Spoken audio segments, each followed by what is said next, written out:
Welcome back to my channel. Today I'm going to be making a very small version of the Catalina crossbody by Oro Rosa Patterns. So it's made completely different, but the main panel, front and back, and the zipper gusset and the bottom gusset are all made using that pattern. So I would like to give credit to them because all I did was shrink down the main panel, the zipper panels, and then the bottom gusset piece.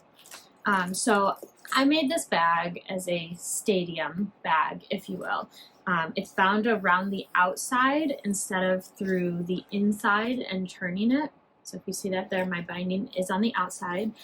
I did use a printed clear material for the front, so you can see through it, and it has other goodies inside of it, but I can't take those out and show you yet because those will be on a later tutorial. And then the rest of this that I used is actually jelly vinyl. And the jelly vinyl is from Weft & Warp Co. I used the black, it's not see-through in any way. And then I did not do the normal D-rings that go around the gusset in the bottom. I just slipped in 2 little pieces of jelly vinyl here to hook on my D-rings for my non-adjustable strap. So I wanted to keep with using the 3/4 inch hardware on this bag, especially since I shrunk it down.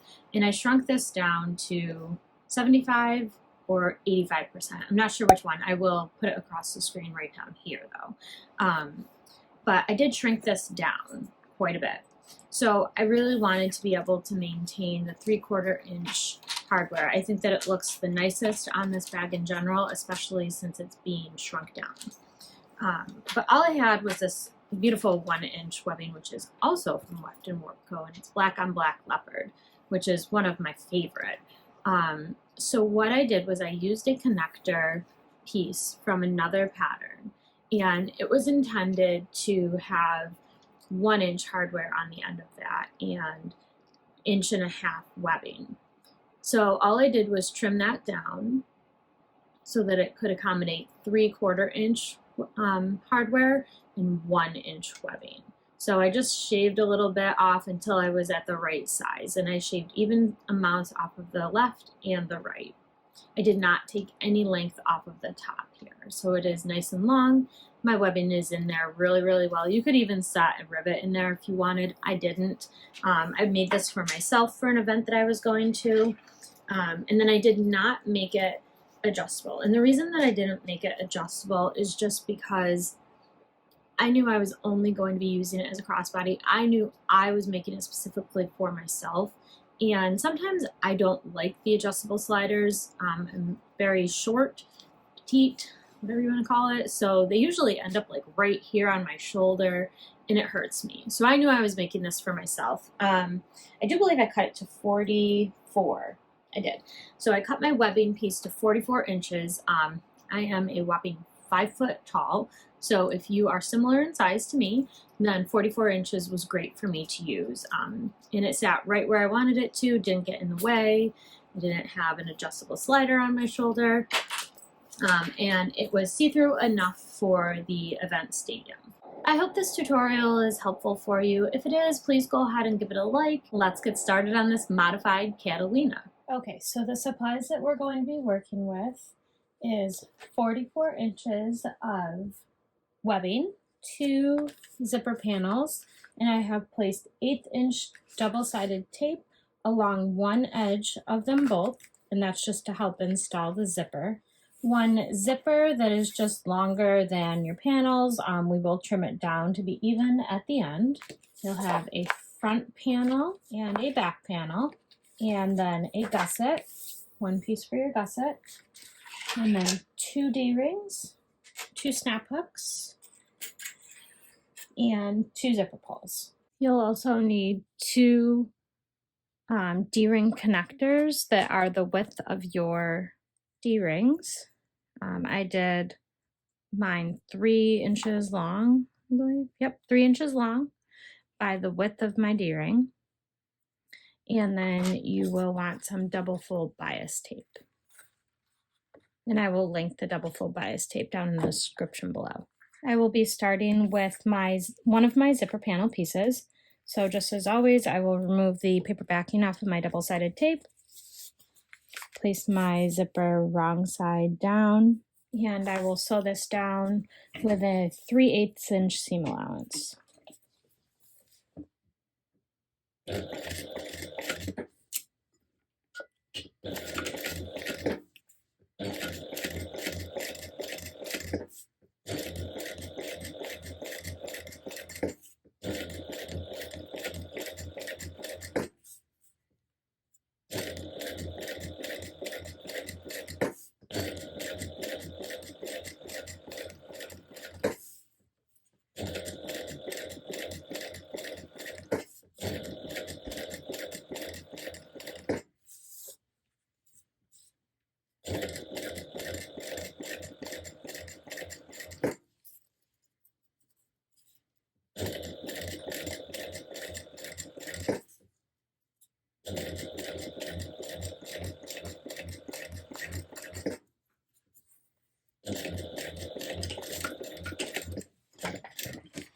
And just like normal, you can go ahead and fold that out and top stitch this down.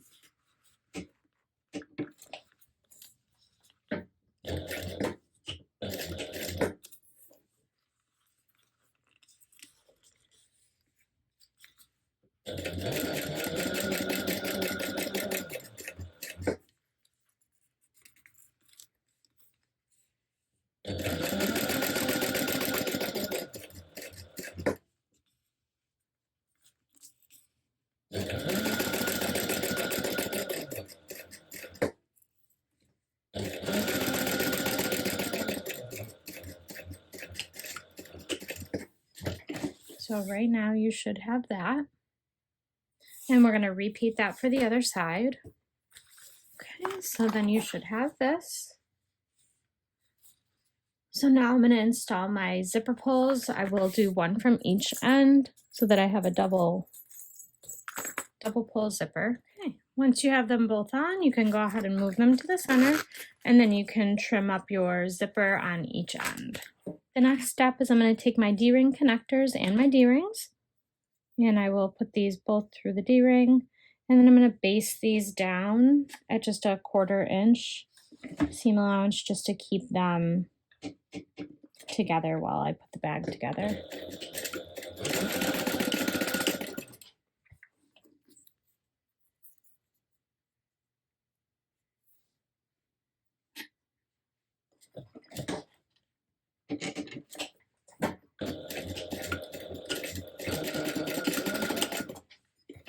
And I'm going to mark a line 3/4 of an inch up from the edges of both of my D-ring connectors with a removable tool. And I'm going to line that 3/4 inch line up with the edge and base that down at an 1/8 of an inch seam allowance.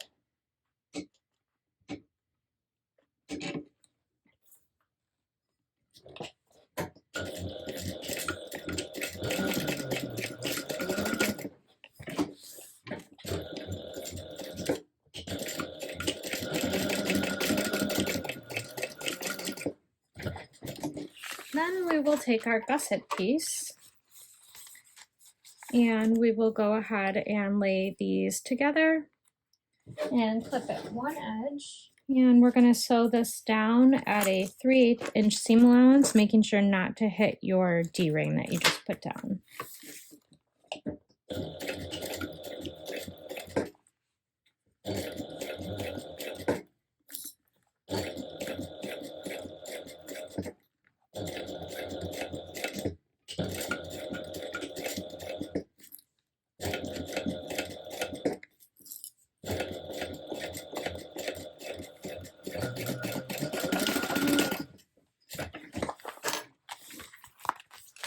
Once you have that done, you can open it up and you can go ahead and top stitch at an 1/8 of an inch away from the seam that you just created.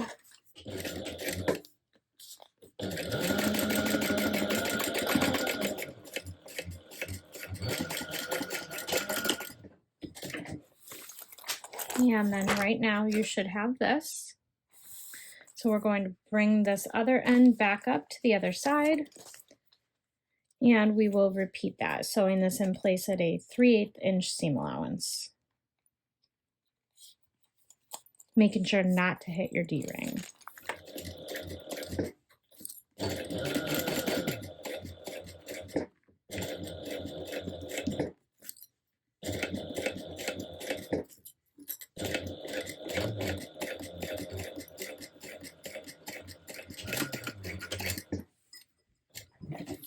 And then you'll go ahead and turn this right side out again.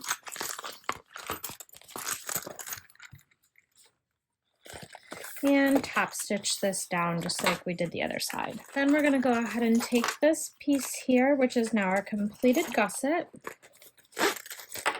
and I will be matching up my seams and snipping my top and bottom centers just to make the assembly easier.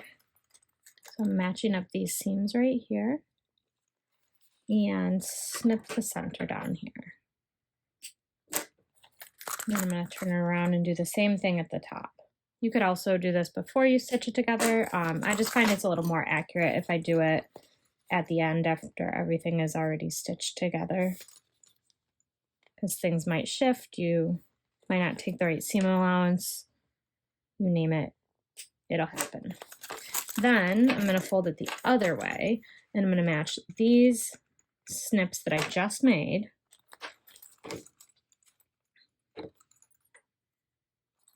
and then going the opposite way, I'm going to snip again. So when we're done, we'll have 4 corners snipped, and this is what you'll have. Then I'm going to take both of my exterior panels and I will snip all 4 corners on the top and the sides, just like I did here on the panels. So the top centers and the side centers. So there's my front, and I'll repeat that for my back. And I'm going to place my bag tag on my back exterior this time. I think I want it to stand out, so I'm just going to be eyeballing it, back centered.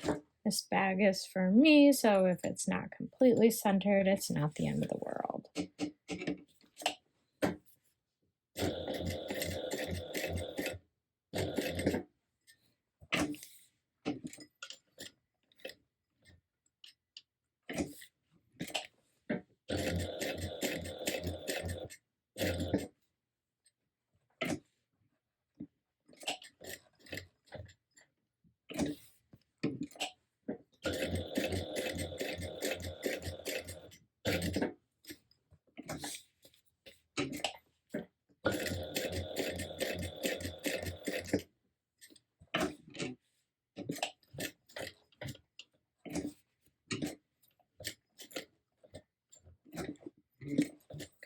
Once you have that all sewed on, go ahead and tie everything up, and you have your bag tag. Now, the biggest difference with this bag is that we're going to be putting everything together a little bit differently on the outside now. So we're going to be putting everything wrong sides together around the outside, and then we will be placing our binding along the exterior. So we won't be turning this bag. So I'm going to start with the front panel. I'm going to start by matching up my centers that I snipped on both the gusset and the exterior piece, making sure that everything is turned right side out. So we should be matching wrong sides together. So once you have your centers matched up, then you're just going to ease the rest of the bag in as best you can. And you'll go all the way around the exterior doing that. So now we are going to go ahead and stitch all the way around the exterior at a 1/4 inch seam allowance. So I did go ahead and staple my edges down just because things were slippery. If you do that, just make sure you do it within the seam allowance. So now that I have everything stapled, I'm going to stitch it all down at a 1/4 inch seam allowance. Again, everything's going to be facing wrong sides together.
Once I have my stitching done, I'm going to go ahead and remove all of these staples all the way around that are within my seam allowance. Once you have all of your staples removed, this is what you should have. This is the front panel, and this is from the top.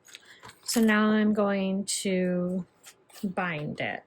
And what I'm going to do is normally I start with binding on the top. But since this is bound slightly different, I'm going to do it from the bottom is where I'm going to start. Once you have all that done and you've got your binding wrapped on, then you're going to sew this again at a 3/8 inch seam allowance.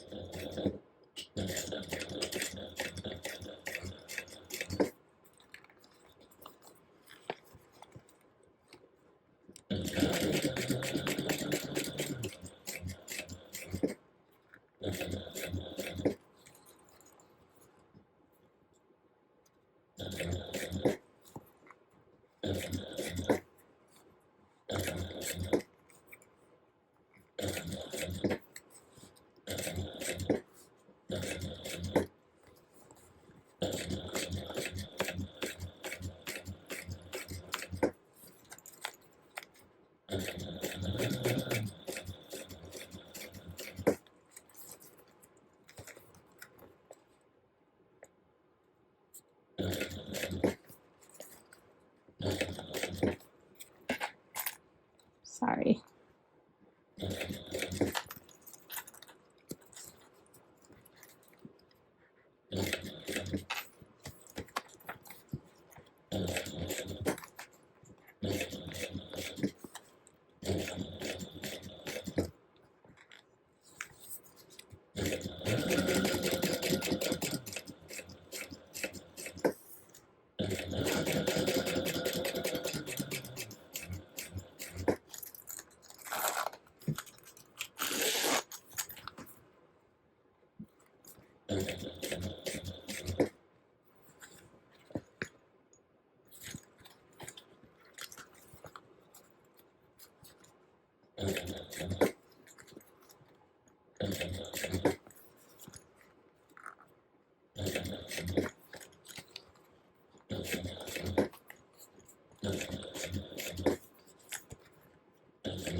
Now we are going to repeat all of that with the back panel. So this is the front panel right now, and this is the back one, empty.